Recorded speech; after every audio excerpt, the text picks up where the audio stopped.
Chapter 22. Cinder could hear Dr. Erlin's warnings in her head, echoing like a damaged audio file, the entire 6 miles to the palace. Queen Levana will stop at nothing to ensure her control, to terminate any resistance. That means killing those who could resist her, people like you. If she were to see you, she would kill you.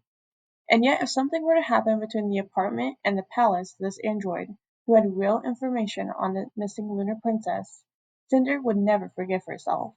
It was her responsibility to get the android back to Kai, safe and sound.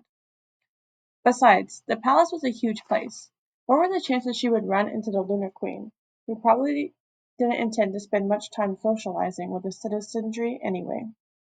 Nancy was much faster on her treads than Eco, and Cinder had to hurry to keep up with her. But their pace slowed as they discovered that they were not the only citizens on their way to the palace that afternoon.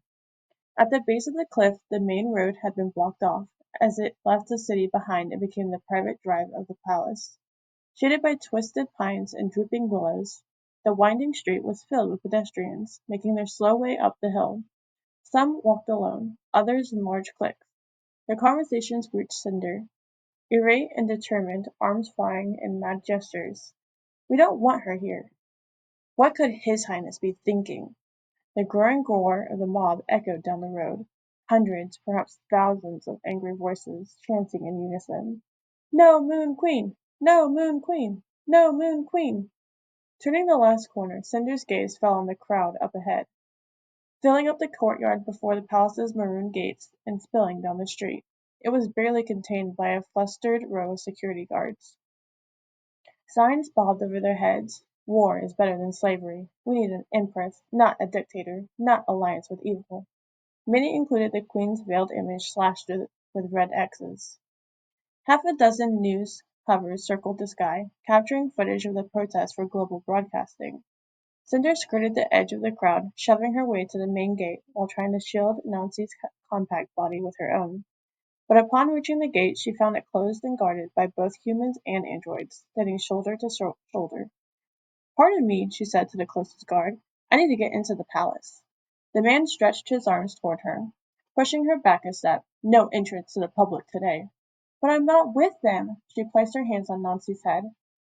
"This android belongs to His Imperial Highness. I was hired to fix her, and now I'm returning her. It's very important that she be returned to him as soon as possible." The guard peered down his nose at the android. "Did His Imperial Highness give you a pass?" "Well, no, but—" "Does the android have its ID?" "I do." Rotating her torso, Nancy flashed her ID code at the guard. He nodded. "You may enter." The gates were open, just barely, and it wasn't a breath before the crowd surged forward. Cinder cried out at the rumble of angry voices in her ears, and the sudden crush of bodies, shoving her into the security guard.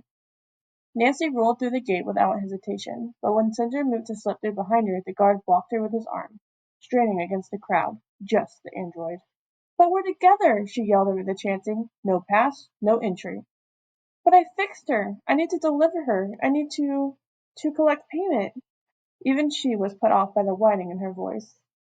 "Send your invoice to the treasury like everyone else," the man said. "No one is to be admitted without an issued pass." "Then May," said Nancy from the other side of the iron gate. "I will inform Prince Kai that you would like to see him. I'm sure he can calm you an official pass." Instantly Cinder felt the weight of her silliness. Of course she didn't need to see the prince. She had delivered the android, her job was done. And she wasn't really going to bill him for her work anyway. But Nancy had turned away and rolled off toward the palace's main entrance before Cinder could protest, leaving Cinder trying to come up with a reasonable excuse as to why it was so important to see Kai. Something better than the very stupid, very childish reason that first entered her head. She simply wanted to. The chanting stopped suddenly, making Cinder jump. The crowd's silence created a vacuum on the street, yearning to fill with breath, with sound, with anything. Cinder looked around at the dazzled faces turned upward to the palace. At the lurid signs held limp fingers, a ripple of fear stroked her spine.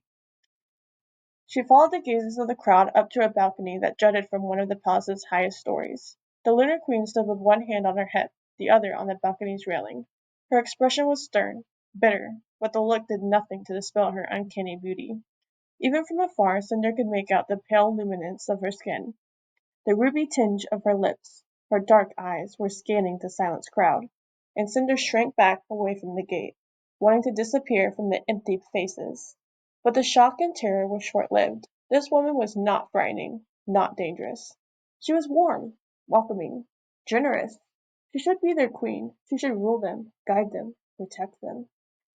Cinder's retina display flashed a warning at her. She tried in vain to wink it away, annoyed by the distraction. She wanted to look upon the queen forever. She wanted the queen to speak, to promise peace and security, wealth and comfort. The orange light beamed in the corner of her vision. It took Cinder a moment to realize what it was, what it meant. She knew it was out of place. She knew it didn't make sense. Lies. She squeezed her eyes shut. When she looked up again, the illusion of goddess had faded. Goodness had faded. The queen's sweet smile had turned haughty and controlling. Cinder's stomach curdled. She was brainwashing them. She had brainwashed her. Cinder stumbled back a step, colliding with a senseless middle-aged man. The queen's gaze jerked towards him, focusing on Cinder. A wash of surprise flashed over her face, then hatred, disgust. Cinder flinched, wanting to hide. Cold fingers clamped over her heart. She was compelled to run, yet her legs had melted beneath her.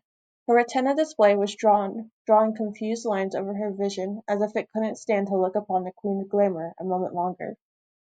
She felt naked and vulnerable, all alone in the brainwashed crowd. She was sure the earth beneath her feet would open up and swallow her whole.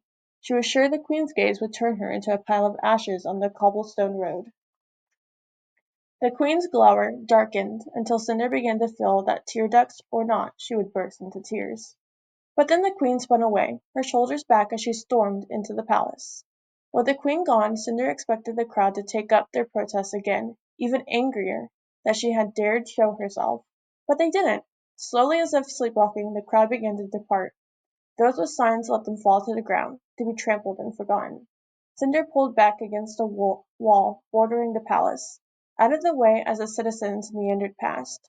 So this was the effect of the lunar glamour, the spell to enchant, to deceive, to turn one's heart towards you and against your enemies. And amid all these people who despised the lunar queen, Cinder seemed to be the only one who had resisted her. And yet, she hadn't resisted her. Not at first. Goose flesh covered her arms, her skin ached where it melded with metal. She had not been entirely immune to the glamour, the way shells were supposed to be. Worse still, the queen had seen her, and she had known. End of chapter 22.